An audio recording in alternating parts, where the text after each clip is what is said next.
الحمد لله رب العالمين والصلاة والسلام على أشرف الأنبياء والمرسلين نبينا محمد وعلى آله وأصحابه أجمعين أما بعد. عن عائشة رضي الله عنها قالت قال رسول الله صلى الله عليه وسلم أحب الأعمال إلى الله أدومها وإن قل متفق عليه. آج کے اس درس حدیث میں ہم اسلاف کے کچھ نمونے آپ کے سامنے پیش کریں گے کہ وہ نماز میں، روزہ میں، صدقہ و خیرات میں، تلاوت قرآن میں کیسے آگے بڑھتے تھے. اسلاف کا ذوق عبادت. ایک حدیث میں نے آپ کے سامنے پڑھی.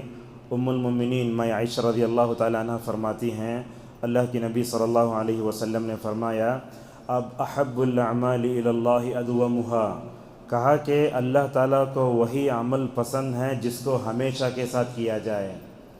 رمضان کے 3 عشرے ہوتے ہیں، دیکھتے ہیں پہلے عشرے میں 4-5 رمضان تک لوگ آتے، اس کے بعد پھر بیک مارتے چلے آتے، دوسرا عشرہ خالی ہو جاتا، طاقتوں میں پھر واپس آ جاتے. میں سمجھتا ہوں یہ رمضان کی ناقدری ہے اور ہمارے طرف سے جو رمضان میں غلطی ہوتی ہے وہی غلطی ہے. لہٰذا ہمیں یہ دیکھنا چاہیے کہ ہمارے اسلاف کیسے تھے. اسلاف بولے تو مطلب کیا، تمام انبیاء بھی اس میں آ جاتے ہیں. یہاں ہم آپ کے سامنے نمازوں سے متعلق اسلاف کا کیا حال تھا وہ پیش کرتے ہیں. حضرت ابراہیم علیہ السلام کو آپ جانتے ہیں، اپنے بیوی بچوں کی تربیت کے لیے ماشاءاللہ بڑا بہترین ماحول دیا. کہاں گئے؟ اپنے بیوی بچوں کے لے جا کے مکے میں چھوڑے. چنانچہ کہا ربنا انی اسکنت من ذریتی بواد غیر ذی زرع عند بیتک المحرم ربنا لیقیموا الصلاۃ. حضرت ابراہیم کو دیکھیں آپ، اپنے بیوی بچوں کی تربیت کے لیے ماشاءاللہ بہترین ماحول دیا. وہاں اگرچہ کھجور پانی ختم ہو گیا مگر حضرت حاجر کے اندر روحانی تربیت کرنے، اللہ تعالیٰ کی تقدیر سے راضی ہونے کا کیسے ملکہ تھا. انہوں نے کہا کہ اگر اللہ کا حکم ہے تو اللہ ہمیں ضائع نہیں کرے گا. جا کے مکے میں چھوڑے، تمام اسباب ختم ہو گئے. چھوڑنے کی وجہ بیان کرتے ہوئے کہا ربنا لیقیموا الصلاۃ، اے اللہ میں اپنے بچوں کو توحید پرستوں کے ساتھ نمازی بھی بنانا چاہتا ہوں. اتنا ہی نہیں کیا بلکہ ماشاءاللہ اپنے بچوں کے لیے دعائیں بھی فرمائیں رب اجعلنی مقیم الصلاۃ ومن ذریتی، اے اللہ تو مجھے اور میرے بچوں کو نماز کا پابند بنا دے. ہم میں سے کتنے لوگ ایسے ہیں اگر بچہ 10th میں ہے، +2 میں ہے، MBBS کی سیٹ ملنا ہے، ہم لوگ بہت دعائیں کرتے مگر اپنے بچوں کی عقیدے کی فکر اور ان کو نمازی بنانے کے لیے ہم دعا نہیں کرتے. لہٰذا آپ لوگ یہاں سے اٹھنے سے پہلے یہ عزم کر کے اٹھیں کہ ہم خود نمازی بنیں اور اپنے بچوں کو نمازی بنانے کی مکمل طور پر کوشش بھی کریں، ماحول دیں اور دعا بھی کریں. ماشاءاللہ حضرت ابراہیم علیہ السلام کی دعا کا اثر اللہ تعالیٰ نے حضرت اسماعیل کی زندگی میں کیسے دکھایا. دیکھو اللہ تعالیٰ نے حضرت اسماعیل کے بارے میں سورہ مریم میں کہا وَكَانَ يَأْمُرُ أَهْلَهُ بِالصَّلَاةِ وَالزَّكَاةِ وَكَانَ عِنْدَ رَبِّهِ مَرْضِيًّا. حضرت ابراہیم نمازی کے لیے ماحول دیا، دعائیں دیں. حضرت اسماعیل علیہ السلام ماشاءاللہ اپنے گھر والوں کو نماز کا حکم دیتے تھے.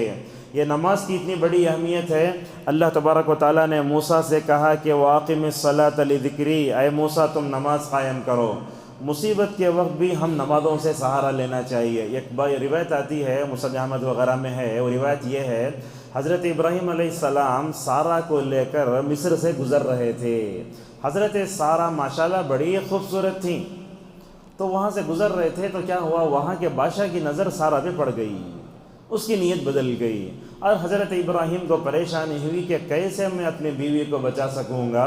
حضرت ابراہیم علیہ السلام نے سارہ سے کہا اے سارہ دیکھو اس روئے زمین پر شاید میرے اور آپ کے علاوہ کوئی مومن نہیں ہے، لہٰذا گزرتے ہوئے اس کی نگاہیں ذرا بری لگتی ہیں مجھے، لہٰذا اگر تم گزرو تو یہ کہو کہ تم میری بیوی نہیں ہے، میں تمہارے بارے میں ایسا بدل کے کہوں گا یہ میری بہن ہے تاکہ وہ چھوڑ دے. مگر ویسے نہیں ہوا، بہن بولنے کے بعد بھی پکڑ لیا وہ. حضرت ابراہیم ایک طرف پریشان، حضرت سارہ ایک طرف پریشان، مگر ماشاءاللہ پریشانی میں نماز سے مدد لیتے تھے. حضرت ابراہیم ایک طرف دعا کر رہے ہیں، حضرت سارہ ایک طرف وضو کر کے دعا کرنے کے لیے جا رہی ہیں. وہ بادشاہ پکڑنے آتا تو سارہ بولتی اے اللہ یہ میرے ساتھ برائی کا ارادہ کر رہا، اس کے ہاتھ کو شل کر دے. سارہ کہتی ہیں وہ بادشاہ مجھے پکڑنے آتا، اس کا ہاتھ ایسے پڑ جاتا لقوہ مارے جیسا. تو اس سے کیا معلوم ہوتا ہے حضرت ابراہیم علیہ السلام نمازی تھے تو وہ نماز سے مدد لیتے تھے۔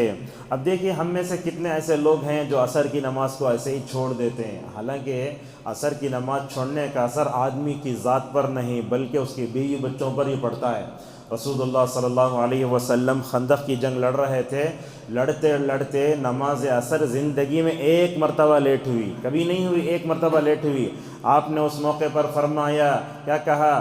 ملأ اللہ بیوتہم وقبورہم نارا، اللہ تعالیٰ کفار و مشرکین کے گھروں کو اور ان کے جو ہے قبروں کو آگ سے بھر دے، اس کی وجہ سے ہماری نماز عصر آج کیا ہو گئی؟ مشغول ہو گئی، جس کی وجہ سے ہم نماز عصر میں تاخیر کر لیے۔ جو آدمی جان بوجھ کر نماز عصر چھوڑتا ہے اس کے سارے عمل تباہ و برباد ہو جاتے ہیں۔ بعض روایتوں میں یہ بھی آیا، من ترک صلاۃ العصر فکأنما اوتر اہلہ ومالہ، جو بندہ نماز عصر چھوڑتا ہے اس کا اثر اس کے مال پر بھی پڑتا ہے، اس کے بال بچوں پر بھی پڑتا ہے۔ لہذا آج کل ہم اپنی زندگیوں میں دیکھتے ہیں کمائی میں برکت نہیں، وقت میں برکت نہیں، گھر میں وہ بیمار ہو رہا ہے وہ بیمار ہو رہا ہے، اس کا سب سے بڑا اثر یہ بھی نماز عصر چھوڑنے کے موقع پر بھی ہو سکتا ہے۔ اب دیکھیے ہم لوگ نماز کو آتے ہیں، اگر ہمارا کوئی بھائی نماز کو نہیں آتا تو اس کے بارے میں پوچھنا۔ حضرت عبداللہ ابن عمر رضی اللہ عنہما فرماتے ہیں، اگر ہم میں سے کوئی نماز فجر کو نہیں آتا تو ہم اس کے بدگمانی کرتے ہوئے پوچھتے کہاں ہے۔ ایک مرتبہ ایسے ہوا، ایک صحابی جو ہے ایک آیت کے اترنے کی وجہ سے اللہ تعالیٰ سے ڈرتے ہوئے گھر میں بند ہو گئے۔ رسول اللہ صلی اللہ علیہ وسلم نے پوچھا، کہاں وہ ثابت نامی جو صحابی ہے وہ نظر نہیں آ رہے ہیں؟ تو صحابہ نے کہا، یا رسول اللہ اصل میں ایک آیت اتری ہے جس کے بارے میں وہ ڈر کر گھر میں چھپ گئے ہیں۔ تو لہذا معلوم ہوا کہ نمازوں میں جماعت کے ساتھ پابندی سے نماز پڑھنا چاہیے۔ رسول اللہ صلی اللہ علیہ وسلم نے صحابہ میں ماشاءاللہ کیسے ذوق عبادت پیدا فرما دیکھی ہے۔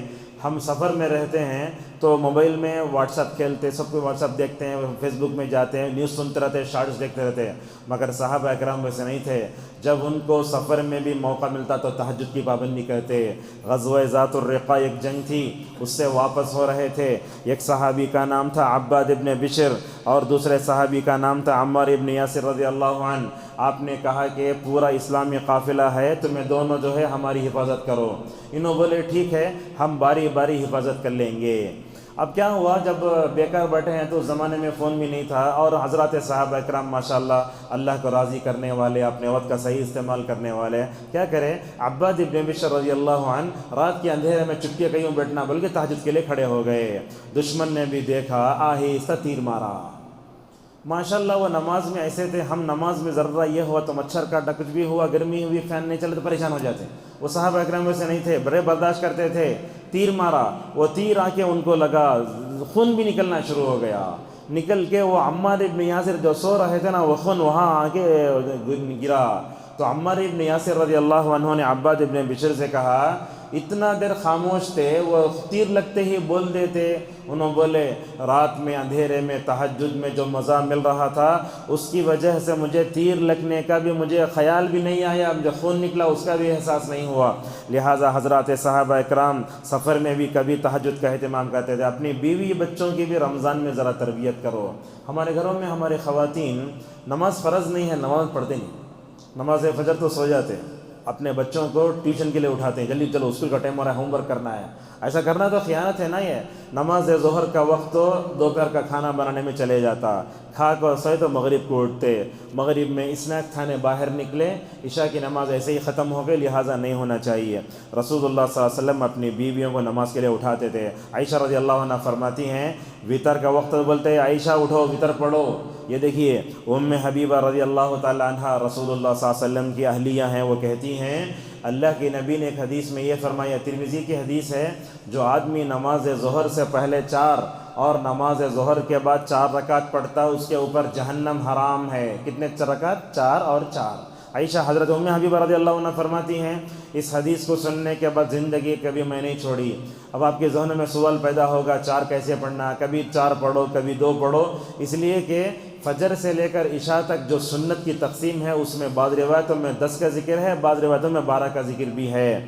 اسی طرح ابن عمر رضی اللہ عنہما ایک دن ان کو کیا سمجھ معلوم ہوتا ہے، نماز جنازہ میں شریک ہوئے تو کیا ثواب ملتا، نماز جنازہ پڑھنے تو ایک احد پہاڑ کے برابر ثواب ملتا، اور تدفین میں گئے تو اور ایک پہاڑ کے برابر ثواب ملتا۔ ابن عمر کیا سمجھ گئے، خالی نماز پڑھے تو وہ ثواب ملتا سمجھ گئے، حدیث کو غلط سمجھ گئے۔ حضرت ابو ہریرہ رضی اللہ عنہ نے کہا ابن عمر بات ویسی نہیں ہے، یہ تجہیز کے ساتھ تدفین میں شریک ہوئے تو 2 پہاڑ کا ثواب ملتا۔ حضرت عبداللہ ابن عمر زمین پر ہاتھ مار کر بولنے لگے اللہ کتنے پہاڑ کا ثواب میرے سے چلا گیا نا۔ لہٰذا میں سمجھتا ہوں میرے اپنے علم کے مطابق اس واقعے کے بعد ابن عمر نے ماشاءاللہ مدینے میں کوئی جنازہ نہیں چھوڑا۔ جماعت کی پابندی بھی بہت کرتے تھے ہمارے اسلاف۔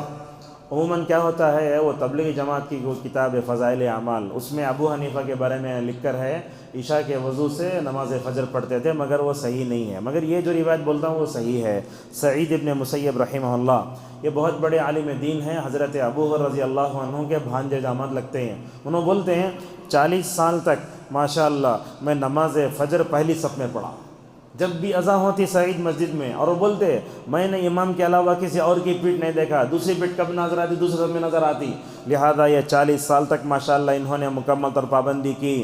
ہم اذان بھی سنتے ہیں تو نماز کی طرف توجہ نہیں دیتے۔ سعودی عرب کے مشہور عالم دین تھے عبدالعزیز بن عبداللہ بن باز رحمہ اللہ، اندھے تھے، ان کے سامنے عبدالرزاق البدر وہ بھی ایک عالم دین ہے، وہ بیٹھے تھے، تو اذان ہو رہی تو ہمارے پاس بھی دیکھتے اذان اور لوگ بات کرتے رہتے ہیں، نہیں ہونا چاہیے۔ اذان ہوتی جو کیا کرنا اس وقت ہمیں خاموشی سے اس کا جواب دینا چاہیے، اور اذان کا جواب دینے میں ماشاءاللہ بڑی فضیلتیں ہیں۔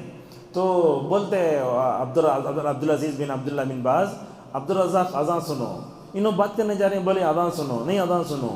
عبدالرزاق البدر حفظہ اللہ کا سمجھ میں نہیں آیا کیوں شیخ مجھے بول رہے ہیں اذان سنو اذان سنو اذان سنو، تو بولتے ہیں ان کی وفات کے بعد مجھے سمجھ میں آیا نماز میں خضوع اذان سے شروع ہوتا ہے۔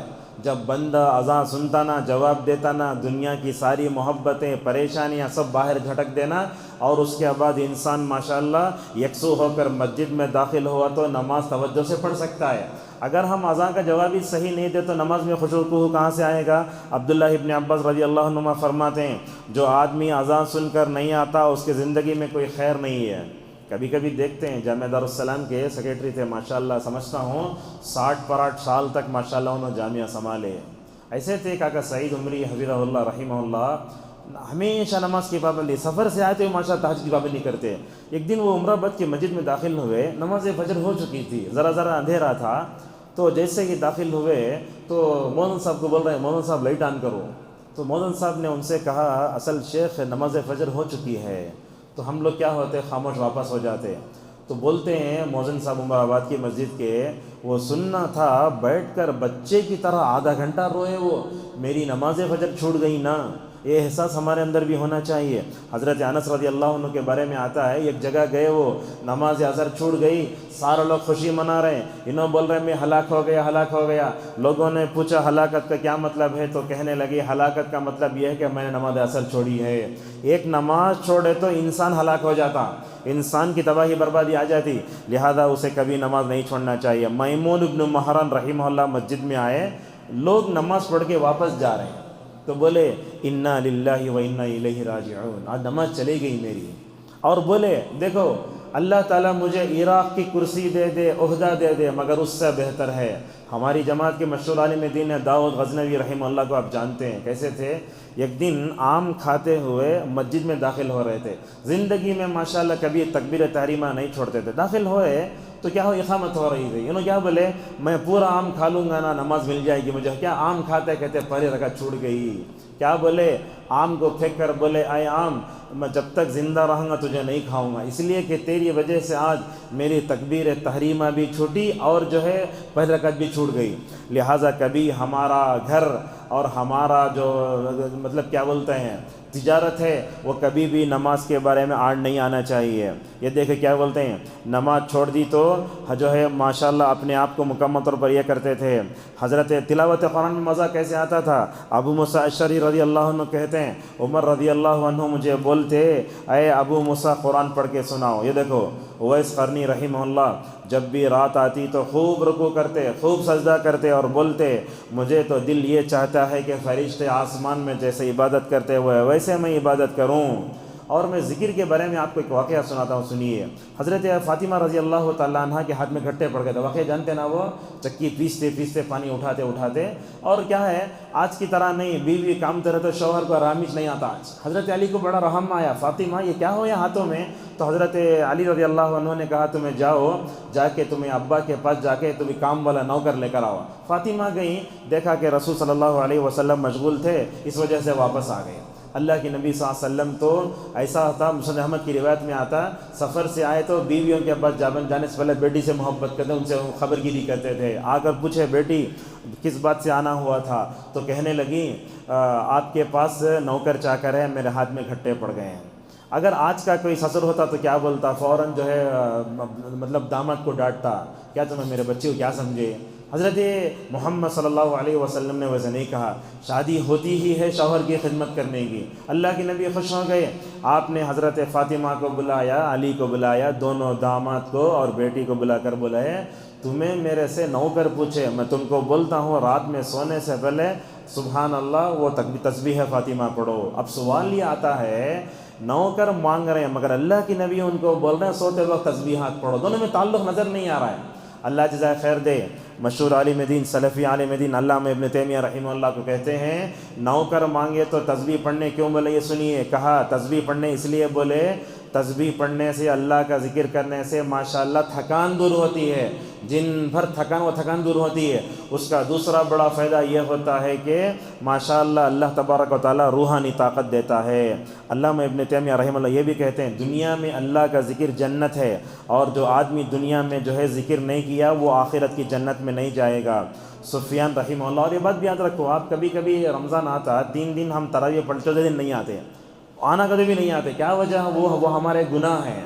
سفیان ثوری رحمہ اللہ ایک دن ایک آدمی کو روتے ہوئے دیکھے، بولے انہیں ریاکار ہے، اللہ تعالیٰ کے جو ہے وہ ریاکاری کے طور پر رو رہا ہے، تو بولتے ایک نیک آدمی کے نیت پر حملہ کرنے کی وجہ سے 6 مہینے تک مجھے تہجد سے محروم ہونا پڑا، لہٰذا کبھی بھی کسی کی نیت پہ حملہ نہیں کرنا چاہیے۔ اور آج کل ہم دیکھتے ہیں سوتے یہ سی سب ہے، مگر یہ چیزیں ہمیں فرض نماز سے نہ روکیں۔ عبدالعزیز ابن ابی رواد رحمہ اللہ کے بارے میں ذہبی رحمہ اللہ نے لکھا ہے، جب ان کے لیے سونے کے نرم بستر دیا جاتا تو بولتے نرم بستر پر ہاتھ رکھ کے، اے بستر تو بہت نرم ہے، میں سمجھتا ہوں کہ جنت میں جو بستر اللہ دے گا وہ تیرے زیادہ نرم ہوگا، اس لیے وہ نماز کے لیے کھڑے ہو جاتے۔ رات آتی تو اسلاف ماشاءاللہ مکمل طور پر خوش ہو جاتے تھے۔ انسان جب مر جاتا نا اس کے بعد نماز روزہ ہے کچھ بھی نہیں ہے۔ دیکھو ثابت البنانی انس رحمہ اللہ کے غلام بولتے اے اللہ اگر قبر میں بھی نماز پڑھنے کا موقع ہے تو نماز پڑھنے کا تو موقع دے مجھے، حالانکہ نماز پڑھنے کا موقع نہیں ہے۔ اور زندگی میں ہم کتنے مرتبہ قرآن ختم کریں ذرا سوچئے۔ علامہ ابن تیمیہ رحمہ اللہ کو جیل میں ڈالا گیا، بہت مشہور عالم دین ہیں، ان کے ایک مشہور شاگرد ہیں ابن عبدالحادی رحمہ اللہ، انہوں بولتے میں نے ابن تیمیہ کو جیل میں صرف 80 مرتبہ ماشاءاللہ قرآن ختم کرتے ہوئے دیکھا۔ شاید زندگی میں ہم اتنا پڑھے نہیں ہوں گے کیسے تھے، لیکن پھر بھی ابن تیمیہ 80 مرتبہ جیل میں قرآن ختم کرنے کے بعد بولتے ہیں مجھے افسوس ہوتا ہے کہ میں نے قرآن کا حق ادا نہیں کیا۔ اب رات میں آتی تو اسلاف کیا کرتے، اکیلے بیٹھتے، لوگ پوچھتے اکیلے کیوں بیٹھے ہو، تو بولتے اللہ کے ساتھ بیٹھنے میں وحشت محسوس نہیں ہوتی ہے۔ 2-3 منٹ میں آج کے درس کا اہم پیغام کیا ہے وہ آپ کے سامنے بتاتا ہوں۔ یاد رکھیے منہج سلف ہے نا، یہ بہت اہم ہے۔ الحمدللہ ہمارا تعلق سلفی منہج سے ہے اور سلفی دعوت سے ہے۔ ہم اپنے آپ کو بولتے قرآن پر چلنے والے، حدیث پر چلنے والے، صحابہ کے منہج پر چلنے والے۔ یہ بات یاد رکھیے منہج سلف صرف 4-5 مسائل کے مجموعے کا نام نہیں ہے۔ ہمارے اسلاف جیسے عبادت کرتے تھے ویسے ہمارے اندر بھی عبادت کا ذوق و شوق ہونا چاہیے۔ الحمدللہ ہمارا عقیدہ صحابہ کی طرح ہے، کوشش کرتے ہیں ہم، مگر صحابہ کی طرح ہمارے جو عبادت کا طریقہ ہے وہ بھی اپنے اندر پیدا کرنا چاہیے۔ ہم میں سے کچھ لوگ ایسے ہیں جو صرف مسائل میں اور مسائل کے دلائل کے بارے میں الجھتے رہتے ہیں، لیکن جب مسئلہ آتا ہے عمل کا تو پیچھے ہٹ جاتے ہیں، نہیں ہونا چاہیے۔ ہمیں مسائل جاننا، دلیل جاننا چاہیے، لیکن ساتھ میں عمل بھی کرنا چاہیے اور اپنے نفس کا تزکیہ کرو۔ آج کل دیکھ رہے ہیں آپ، نفس کا تزکیہ کرنے کے نام پر مختلف جماعتوں میں، تحریکوں میں، تنظیموں میں بہت غلطیاں ہو رہی ہیں، لیکن اللہ تعالیٰ نے مجھے اور آپ کو ماشاءاللہ رسول اللہ کی امت میں پیدا فرمایا، صحابہ کے منہج پر چلنے کا اللہ نے موقع دیا ہے، تو ہمارے صحابہ کرام اپنے نفس کا تزکیہ کیسے کرتے تھے ویسے ہمیں کرنا چاہیے۔ اور خصوصاً 3 علماء کی کتابوں کو آپ پڑھیں گے نا، ماشاءاللہ آپ کو تزکیہ نفس کا سلفی منہج ملے گا۔ وہ 3 علماء یہ ہیں، ابن تیمیہ، ابن القیم اور ابن رجب۔ یہ الحمدللہ یہ ایسے علماء ہیں جنہوں نے تزکیہ نفس کے نام پر اچھا لکھا بھی اور کہا بھی۔ آج دیکھیں گے لوگ تزکیہ کرو، اپنے آپ کو پاک کرو بولا تو پیر مریدی کے پاس جاتے ہیں، انہیں جو بولتا وہ سنتے ہیں، انہیں بولتا ہو بولتے رہتے ہیں، انہوں جو بولتا وہ جو ہے غلط وظائف وغیرہ پڑھتے رہتے ہیں۔ لہٰذا رمضان کا اچھا موقع ہے اپنے آپ کو گناہوں سے پاک کرنے کا۔ تو سلفی منہج یہ دنیا کے لیے رحمت ہے، یہ صرف چند مسائل میں الجھنے کا نام نہیں ہے، بلکہ میں تو سمجھتا ہوں کہ ہمیں اسلاف کے نقش قدم پر، زندگی کے سارے معاملات پر ان کے نقش قدم پر چلنا چاہیے۔ ہمیں ہمارا عبادت، ہماری اخلاق، ہماری معاشرت، ہمارے زندگی کے ہر موڑ پر ہمیں اسلاف کو فالو کرنا چاہیے۔ اللہ تبارک و تعالیٰ سے ہماری دعا ہے اللہ تعالیٰ ہم سب کو سلفی منہج اور اس کے دعوت کو سمجھنے اور ہر چیز میں اسلاف کے نقش قدم پر چلنے کی توفیق عطا فرمائے۔ وآخر دعوانا ان الحمد للہ رب العالمین۔